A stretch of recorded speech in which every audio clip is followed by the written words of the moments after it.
ఇప్పుడే country delight యాప్ని download చేసుకోండి. Download the country delight app now.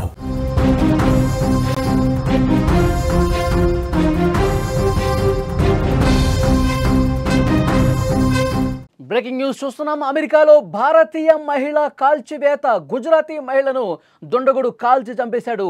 స్టోర్లోకి చోరీ కోసం వచ్చి గన్తో కాల్పులు జరిపాడు. పారిపోతున్న వదలకుండా నిందితుడు చంపేశాడు. సీసీ కెమెరాలో ఆ దృశ్యాలన్నీ కూడా రికార్డ్ అయ్యాయి. విజువల్స్లో మీరు చూస్తున్నారు. గన్ కల్చర్ ఏ విధంగా పట్టి పీడిస్తుందో చూస్తున్నాం. మాస్ షూటింగ్స్కి కేర్ ఆఫ్ అడ్రస్గా అగ్రరాజ్యం అమెరికా మారిపోతోంది. ఈ విష సంస్కృతి నుంచి ఇంకా ఆ దేశం బయటపడలేకపోతోంది.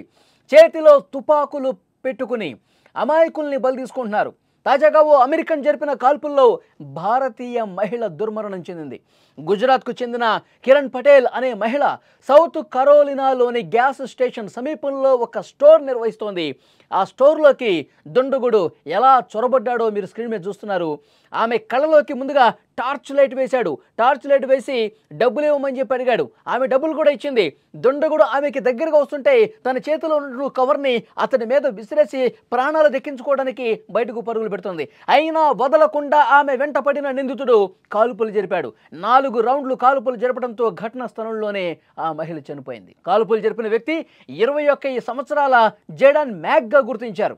వెంటనే అతన్ని కూడా అరెస్ట్ చేసి రిమాండ్కు తరలించారు. స్టోర్లో ఏదైతే ఈ ఘటన జరిగిందో మొత్తం కూడా అక్కడ సీసీ కెమెరాలో రికార్డ్ అయ్యాయి. సోషల్ మీడియాలో వైరల్ అవుతున్నాయి. ఒక్కసారి మీరు స్క్రీన్ మీద చూడండి. దుండగుడు ఎలా లోపలికి వస్తున్నాడు. లోపలికి చొరబడ్డ తర్వాత రావటం స్టోర్లోకి అలజడి చేసుకుంటూ వచ్చి తన చేతిలో ఒక టార్చ్ లైట్ ఉంది. వెంటనే ఆమె కళ్ళలో వేశాడు. ఆమె ముఖం మీద ఆ లైట్ వేశాడు. వద్దు, నీకు డబ్బులు కావాలి కదా, నేను ఇస్తాను అన్న. ఇంకా డబ్బులు ఇస్తానని చెప్పిన తర్వాత కూడా దగ్గరకు వచ్చాడు. దగ్గరకు రాబోతుంటే ఆమె ఒక ప్లాస్టిక్ కవర్ని అతని మీద కొట్టేసి పారిపోయే ప్రయత్నం చేస్తుంది. తన ప్రాణాలు కాపాడుకోవాలనే ఉద్దేశంతో ఒక కవర్ అట్లా విసిరేసి అటువైపు నుంచి బయటకు వెళ్ళే ప్రయత్నం చేస్తుంది. ఇది వెంటనే వాడేం చేశాడు, గన్ అట్లాగే పట్టుకుని ఆమె వెనకాల పరిగెత్తాడు. వెంటపడి అక్కడే కాల్చాడు. 4 రౌండ్ల కాల్పులు జరిపేసి చంపేసినటువంటి పరిస్థితి. ఎంత దుర్మార్గం చూడండి. అమెరికాలో ఈ తుపాకీతో కాల్చి చంపటం అనేది నిత్యకృత్యం అయిపోయింది. ఎవడైనా నచ్చకపోయినా, లేకపోతే ఏదైనా దొంగతనానికి వచ్చినా, దోపిడీకి వచ్చినా ఈ విధంగా పిస్టోల్తో కాల్చేస్తున్నారు. గన్తో దగ్గర నుంచి కాల్పులు జరపటం చాలా ఈజీ అయిపోతున్నటువంటి పరిస్థితి. ఆమెను చంపిన తర్వాత వెంటనే ఆ డబ్బును తీసుకుని ఉడాయించినట్టుగా తెలుస్తుంది. వెంటనే పోలీసులకి ఈ సమాచారం తెలిసిన వెంటనే అతన్ని అదుపులోకి తీసుకున్నారు. ఈ మధ్యకాలంలో చాలా ఘటనలు చూస్తున్నాం. భారతీయ పౌరులు ఈ విధమైనటువంటి దాడులతో ప్రాణాలు కోల్పోతున్న పరిస్థితి కనిపిస్తోంది. మొన్న కూడా ఒక మోటెల్లో నాగమౌళి చంద్రమల్లయ్య ఒక వాషింగ్ మిషన్ విషయంలో గొడవ జరిగితే వెంటనే కోపోద్రిక్తుడైనటువంటి ఒక వ్యక్తి ఏం చేశాడు, అందులోనే పనిచేస్తాడు అతను కూడా. ఒక పదునైనటువంటి కత్తి తీసుకొని పొడిచాడు. మొండెం నుంచి తలను వేరు చేశాడు. ఆ తలని ఫుట్బాల్ ఆడుకున్నట్టు ఆడుకుని దాన్ని తలను చేత్తో పట్టుకుని అతను డస్ట్బిన్లో వేశాడు. ఎంత దుర్మార్గమైన విషయం చూడండి. ఒక భారతీయుడిని తల నరికేశాడంటే ఒక జాత్యహంకారంతో అక్కడ ఉన్నటువంటి వాళ్ళు మారిపోతూ ఉన్నారు. మన దేశం మీద, మన దేశ ప్రజల మీద అక్కడ దాడులు జరుగుతున్నాయి, చంపేస్తున్నటానికి ఇలాంటి ఘటనలే కనిపిస్తున్నాయి. మొన్న మహబూబ్ నగర్ వాసి నిజాముద్దీన్ని రూమ్మేట్లు గొడవ జరుగుతున్నారని చెప్పి డైరెక్ట్గా పోలీసులు అక్కడికి వెళ్ళి సంఘటన స్థలంలో గొడవ సద్దుమణిగేలా చేసి ఏదో రకంగా కాళ్ళ మీద కాల్చొచ్చు. అతను నిజంగా ఇబ్బంది పెడుతుంటే, అతను నిజంగా అక్కడ పరిస్థితి మనకి చేతిలో లేదు, చేయి దాటిపోతుంది అనుకున్న సమయంలో అతను కాళ్ళ మీద కాల్చడమో పోలీసులకు అలవాటే కదా. గురి చేసి కాల్చడం, కాళ్ళ మీద కాల్స్తే బతికి బయటపడేవాడు కదా.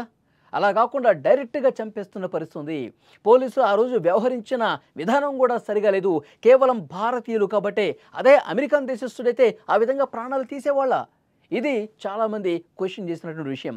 జాత్యహంకారంతో రగిలిపోతూ ఉన్నారు వాళ్ళు. మన దేశస్థులు ఆ దేశంలో పోయి బతకడానికి అక్కడ హక్కులు లేనట్టుగా ప్రయత్నం జరుగుతోంది. కేవలం ఒక అహంకారంతో, ఒక జాతి అహంకార భావంతో భారతీయుల మీద అక్కడ దాడులు జరుగుతున్నాయి అనడానికి ఇవన్నీ కూడా ఉదాహరణలుగా కనిపిస్తున్నాయి.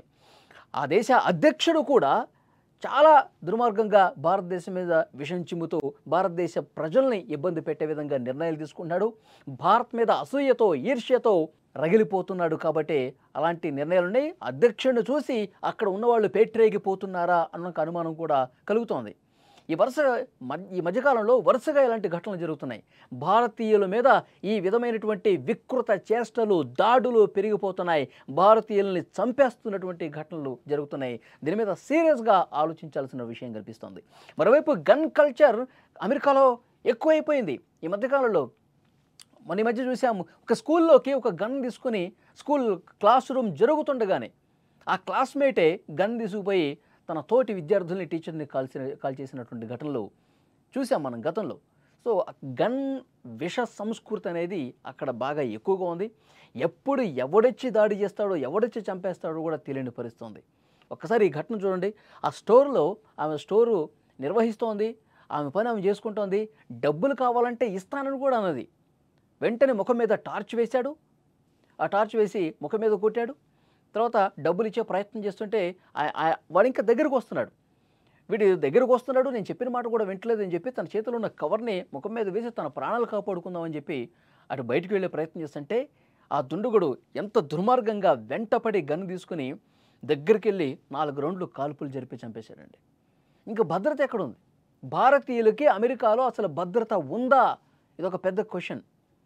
గన్ కల్చర్ ఒక కారణం కాదు, జాత్యహంకారంతో ఈ విధంగా దాడులు పెరిగిపోతున్నాయి.